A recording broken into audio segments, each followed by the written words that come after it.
You are probably not going to believe this, but a Social Security bill has already cleared Congress, and virtually nobody in mainstream media is covering it. When it surfaced in my newsfeed and I went looking for more detailed information and found almost nothing, I knew immediately this was something I needed to bring directly to your attention. Here is why it matters. More than half of current retirees rely on Social Security for at least half of all their monthly living expenses.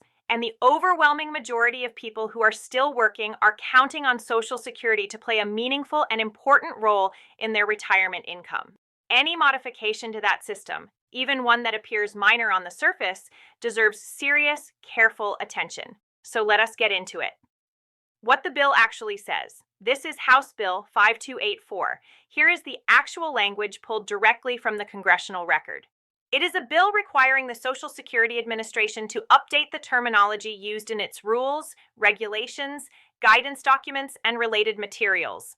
One of the two representatives who introduced this legislation, Congressman Aaron Bean, representing Northeast Florida, had this to say about it.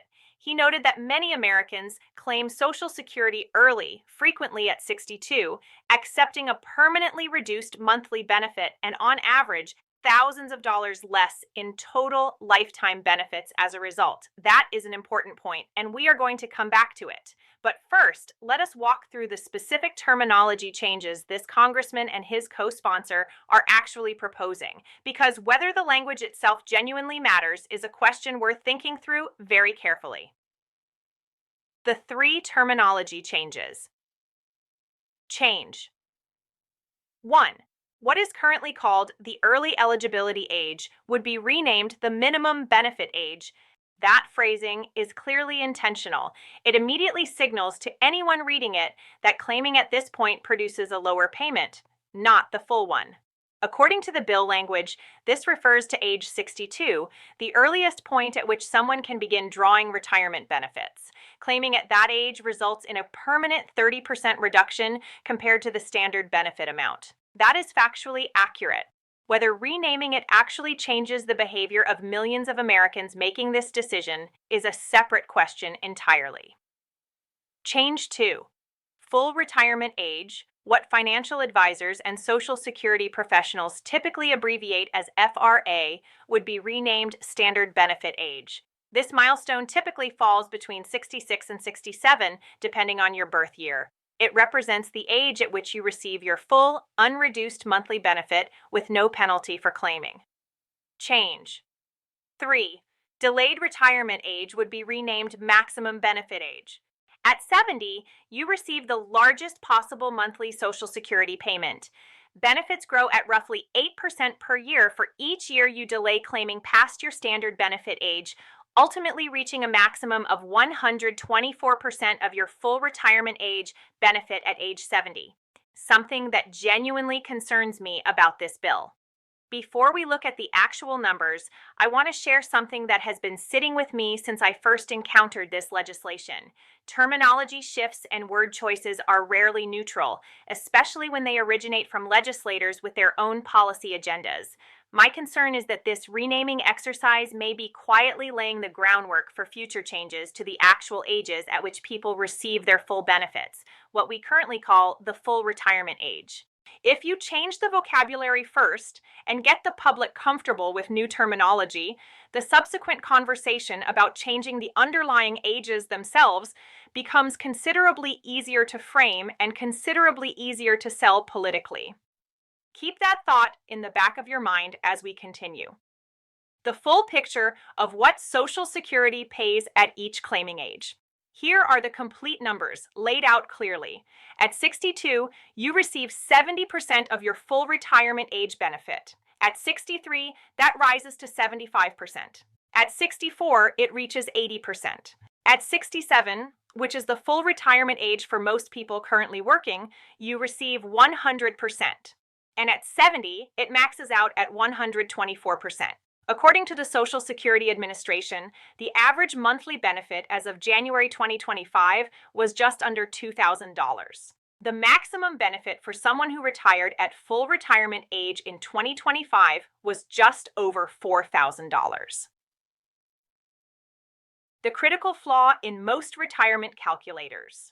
Free retirement calculators available online do a reasonable job in many areas, but there is one significant and consequential flaw in how most of them work, and it is worth understanding clearly before you use one to make this decision. Most of these calculators present you with a simple break-even chart.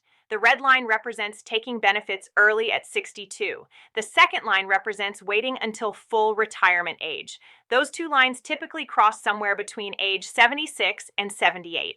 The basic conclusion the chart delivers is this: if you live past that break-even point, you would have been financially better off waiting to claim. If you do not make it that far, you were better off claiming early. But here is the critical note buried in the corner of that chart that most people completely skip past. That break-even calculation assumes you earn a 0% return on every dollar you receive by claiming early. In other words, it assumes you spend every single cent of every early payment the moment it arrives.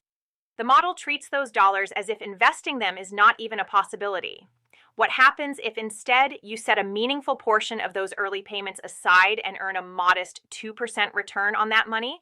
The break-even point pushes out to around age 81. At a 4% return, the two lines barely cross at all. At a 5% return, you are looking at a break-even point near age 90, meaning there is almost no practical mathematical difference between claiming early and waiting, assuming you can invest those early payments at that return rate. What a 4% to 5% return actually looks like in the real world? How do you achieve a 4% to 5% return without taking on substantial credit risk? The answer is more accessible than most people realize. United States Treasury securities are currently yielding somewhere between 3.7% and 4.4%, depending on the duration you select. From a pure credit risk standpoint, Treasury bonds represent about as safe an investment as exists in the modern financial system. As long as the federal government continues to function, you will receive your principal and your interest.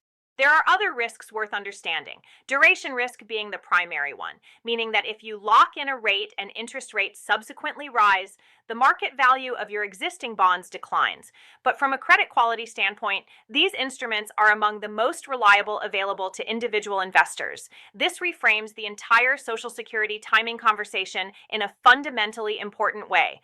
The conventional wisdom, wait as long as possible, always, is not nearly as mathematically airtight as most people have been led to believe. When claiming early actually makes sense. Let me walk you through two specific situations where claiming at 62 deserves genuine and serious consideration. First situation, if taking Social Security early would allow you to stop working a few years earlier than you otherwise could, that carries real and meaningful value that does not show up anywhere on a break-even chart. And I want to be transparent here. This is not financial advice because I do not know your personal circumstances, but your early retirement years tend to be your healthiest and most physically active. The ability to actually enjoy that time is worth something that pure mathematics cannot fully capture. I will be honest, I fall into this category myself, in a personal sense. The men in my family have a well-documented pattern of serious heart issues. It is not unusual for my uncles and cousins to experience significant health problems or pass away before or shortly after 60. If claiming Social Security early made it possible to leave the workforce sooner and spend more quality time doing the things I value most, that would weigh very heavily in my own personal decision. Second situation, if you are disciplined enough to genuinely set aside those early payments rather than spending them, and if you are confident you can generate a reasonable return on that money through something like Treasury securities, then the mathematical case for waiting becomes substantially weaker than most conventional retirement advice suggests. When waiting is clearly the right decision. On the other hand, there is one group of people I believe should think with great care and considerable caution before claiming early. That group is people with strong family longevity. If your parents and grandparents routinely lived well into their late 80s and into their 90s, Social Security may represent the only inflation-protected guaranteed income stream you will ever have access to in retirement. It does not depend on market performance. It does not depend on a company remaining solvent.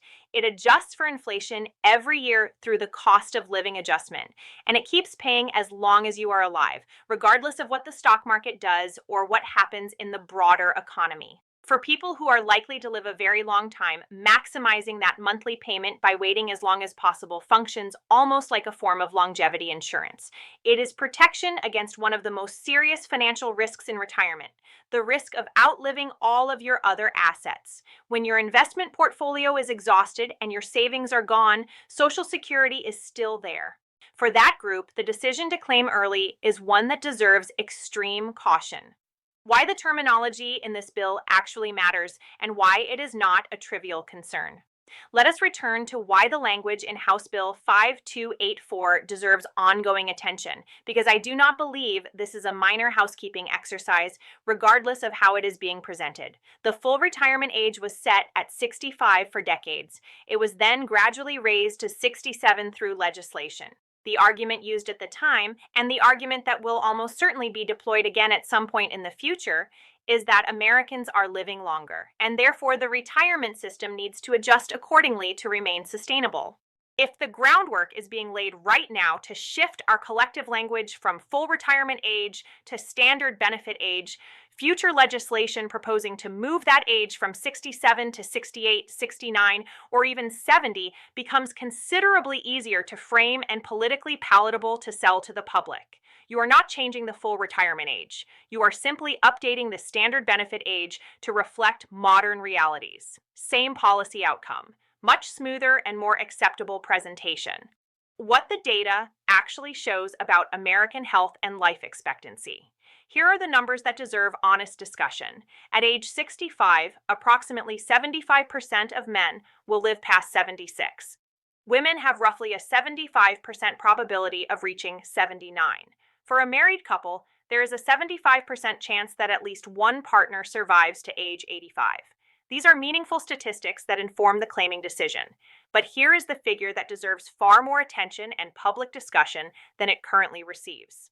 The World Health Organization tracks something called healthy life expectancy, not just how long people live in total, but how many of those years are spent in genuinely good health, free from serious disability or chronic limitation. For Americans at birth, that number is just 66.1 years. That is barely 13 months beyond the current average retirement age.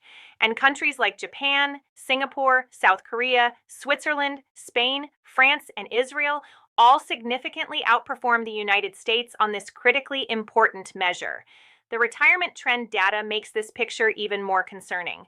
The share of Americans who are actually retiring is declining across every age group that researchers have studied. Among 55 to 59-year-olds, the retirement rate was nearly 20% in the early 2000s. It has now fallen to approximately 11%, nearly cut in half in just 2 decades. Among 60 to 64-year-olds, the retirement rate dropped from 41% to 32%. Even among 65 to 69-year-olds, retirement rates have slipped from 76% to 70%. Fewer Americans are retiring. Our healthy years are not increasing. And there is a legislative effort now underway to change the terminology surrounding Social Security ages in a way that could make raising those ages considerably more politically palatable at some future point. That is exactly why I made this video. House Bill 5284, viewed in complete isolation, might look like nothing more than a minor administrative cleanup, a simple update to the language used in government documents. In full context, given what we know about the trajectory of Social Security policy debates, the pressure on the trust fund, and the decades-long effort to gradually push retirement ages higher, it looks like something worth watching very closely indeed.